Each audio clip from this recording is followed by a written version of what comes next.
आज press conference बुलाया गया है, क्या कुछ कहेंगे? सबसे पहले तो आप सबों को नमस्कार। मेरा नाम अनुराधा कुमारी है। मैं यहाँ त्रिवेणीगंज विधानसभा से जनसुराज में संभावित प्रत्याशी हूँ। अभी जो यहाँ प्रेस कॉन्फ्रेंस रखा गया है, 4 नेता के खिलाफ जो प्रशांत जी जो मुद्दा उठाए हैं, उनके ऊपर जो उनका खुलासा होगा आज। अशोक चौधरी सबसे पहले, सम्राट चौधरी, संजय जायसवाल और मंगल पांडे की से। क्या कुछ मुद्दा है? जी धन्यवाद निकेश जी, मेरे छोटे भाई, आप सबों को मेरे दरवाजे पे आने के लिए मैं अपनी तरफ से बधाई देता हूं। और देखिए, हम लोग अभी नए पार्टी से जुड़े हैं, नया पार्टी है जनसुराज पार्टी। और जब हम लोग का फील्ड वर्क चल रहा है, काम हो रहा है, तो बहुत सारा जो पहले से पार्टी जैसे एनडीए है, उन लोगों ने जो गढ़ बना के रखा हुआ था बिहार में या देश में, अभी उन लोगों का जो पोल खुल रहा है तो उस पर जो खुलासा हुआ है उसी पे हम लोग कुछ अपना बात समाज को अपने मार्फत से वो मैसेज देना चाह रहे हैं। जैसे अशोक चौधरी जी 200 करोड़ के ज़मीन, बेनामी ज़मीन उनके नाम से प्राप्त हुआ, जिसमें वहाँ पे उसको आम सभा में पब्लिक के द्वारा इस्तीफ़ा मांगा गया, जो खुलेआम है। उसके बाद है सम्राट चौधरी, जो फर्जी नाम का प्रयोग कर कर के वेल एजुकेटेड बना हुआ है, जो कि जहाँ तक रिकॉर्ड हम लोग जानते हैं मतलब अंडर मैट्रिक वो भी है। उसके बाद मंगल पांडे जी मतलब जो विभाग उनको दिया गया था एम्बुलेंस, जिस पे कि गरीब से लेकर अमीर आदमी तक का आस होता है कि वो अगर मिले, उसका अगर सपोर्ट और सहयोग है तो मेरे जीवन, मेरे परिवार, मेरे दोस्त का जान बच सकता है, उसमें घोटाला है। उसके बाद जो पेट्रोल की व्यवस्था है, जिसमें हर घर का यूज है, किसान से लेके अमीर आदमी तक जिसका प्रयोग करता है, उसमें घोटाला है संजय जायसवाल के द्वारा। तो ये अभी तो शुरुआत है सर। देखिए धीरे धीरे कि सभी का पोल खुलेगा, सभी का चेहरा हमारे सामने में, समाज के सामने में आएगा कि ये बिहार का दुर्भाग्य और दुर्दशा क्यों है, किन लोगों के कारण से है, किन का पेट भर रहा है। तो आज तो सब सर क्लियर है। प्रशांत किशोर जी अभी सबका पोल खोल रहे हैं जी, विथ सर्टिफिकेट। क्या लग रहा है, इससे कुछ होगा क्या? हम निश्चित होगा, जब आप जानेंगे कि वो दागी है। अगर आपका गाड़ी थोड़ा एक्सीडेंट हो जाए तो आप अपने शादी में उस गाड़ी को छूते नहीं हैं, क्योंकि अशुभ माना जाता है। जब यहाँ वही चीज़, एक्सीडेंटल चीज़ दिखाया जा रहा है, तो लोग तो ऑलरेडी जानते ही हैं कि उसको टच नहीं करना है। अभी तो आपके सामने पब्लिक देख रहे हैं अशोक चौधरी से किस तरह से सभा से उनको भगाया गया, इस्तीफा मांगा गया। अच्छा, अभी आप लोग संभावित प्रत्याशी हैं तीनों जी, क्या मुद्दा लग रहा है आपके एरिया में, क्या मुद्दा है? देखिए सर, हम लोग अपने एरिया का लोकल है, स्थानीय है, तो मुद्दा निश्चित रूप से बहुत बढ़िया से जानते हैं, क्योंकि हमेशा घूमते हैं फिरते हैं और सब चीज़ देखे हुए हैं। सबसे पहला बात, हमारे यहाँ जदयू 2005 से अभी तक है, और वो मंत्री, मुख्यमंत्री, सब कुछ सरकार वही है बिहार में। उनका मोटो रहा सबसे पहला दलित, महादलित, अगड़ा पिछड़ा, यही सब पे राजनीतिक हुआ है।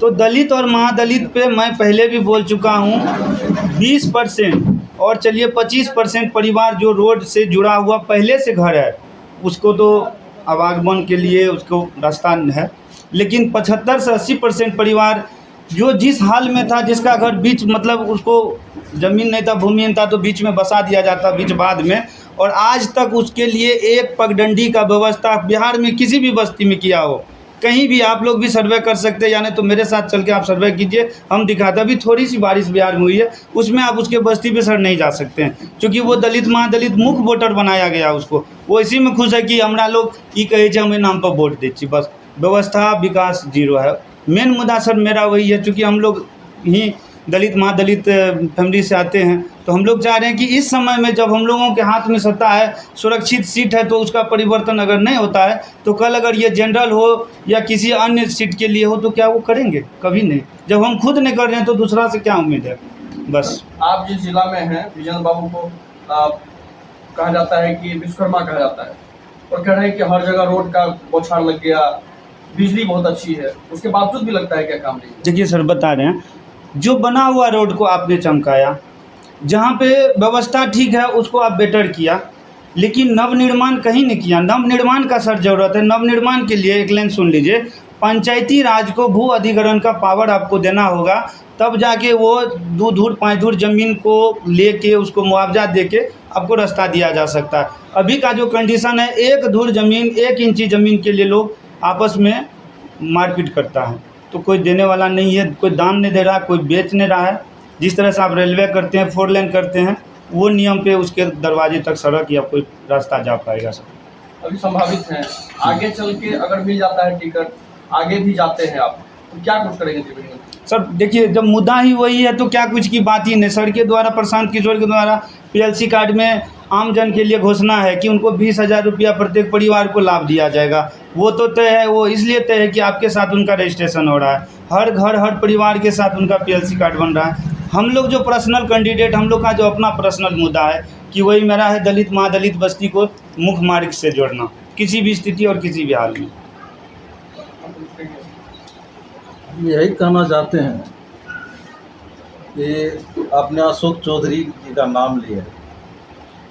इनका एगो बेटी है, अभी वो आई है मीडिया के सामने, अपना पक्ष रखे हैं, लेकिन अशोक चौधरी जी का अभी कोई अता पता है, जबकि खुद उनके पार्टी का प्रवक्ता नीरज कुमार जी ने बोले हैं कि आप यदि दोषी यदि नहीं है 200 करोड़ के मामले में तो आपको आना चाहिए। और उसके बाद जैसे कि आप सम्राट चौधरी जी का नाम ले रहे हैं, सम्राट चौधरी तो कितना नाम बदला, आपको 3 नाम बदला। आप वो दिखा रहे हैं कि कभी बोल रहे हैं कि हम कैलिफोर्निया से जो है पास हैं, 7वां पास का भी सर्टिफिकेट नहीं दिखा रहे हैं, मर्डर के केस में भी इन्वॉल्व है वो उनके। उसके बाद आप संजय जायसवाल जी के बारे में बता रहे हैं कि कैसे वो अपना पेट्रोल पंप, वहाँ पे एगो फ्लाईओवर बनना था, उस एवज में वहाँ पे अपना पेट्रोल पंप जहाँ पे नगर निगम में 5 लीटर लगता था तो वहाँ पे 10 लीटर का वाउचर बनाता था वो। देखिए कैसे वो लूट करता है। उसके बाद मंगल पांडे जी एम्बुलेंस घोटाला कोरोना काल में, आपको कोरोना काल में जो एम्बुलेंस आपको 12 लाख में मिलता, उस एम्बुलेंस वो 15 लाख में खरीदा, मतलब बढ़ा करके दाम। तो यही सब चीज़ जनता के बीच में रखना है। वो सब क्या बोलते हैं कि हम लोगों का चाल चरित्र चेहरा, अब तो सब पब्लिक के बीच में पता लग गया है कि बीजेपी और भाजपा वाले को चाल चरित्र और चेहरा तो सबके सामने है। अब तो जनता तय करेगी कि ऐसे भ्रष्टाचार नेता को जो अभी बीजेपी में है, ये सब कम्बल ओढ़ करके घी जो है पी रहे हैं, तो अब जनता के बीच में ये सब मैसेज चला गया है। सब कोई आजकल जो है यूट्यूब पर, टेलीविज़न पर समाचार देखते हैं, और जनता को तय करना है कि भ्रष्टाचार सरकार को रखना है कि हटाना है। आपको पता होगा कि अशोक चौधरी सर्वदलीय नेता हैं ये, इनके बारे में पता होगा कि नीतीश कुमार का दाहिना हाथ है। बिना नीतीश कुमार के इशारा पे ये सब घोटाला किया होगा। इसलिए इसमें जो है सीधी हम मानते हैं कि बिना नीतीश कुमार के इशारा पे ये सब कामे नहीं किया होगा जो घेरे हुए हैं। तो अपना पार्टी का बात नहीं रखते हो तो मान सकते हैं तो आम पब्लिक का बात वो सब रखने वाला है। अभी तक जवाब दिया है, हिम्मत है उसको देने के लिए। 4 गो नेता जो आप बोल रहे हैं सब नकाब हो गए हैं जनता के बीच में। तो कैसे मेडिकल कॉलेज पर ही अपना कब्जा किए, ये भी मर्डर के केस में फंसे हुए थे। क्या नाम है इनका? जायसवाल जी, संजय जायसवाल।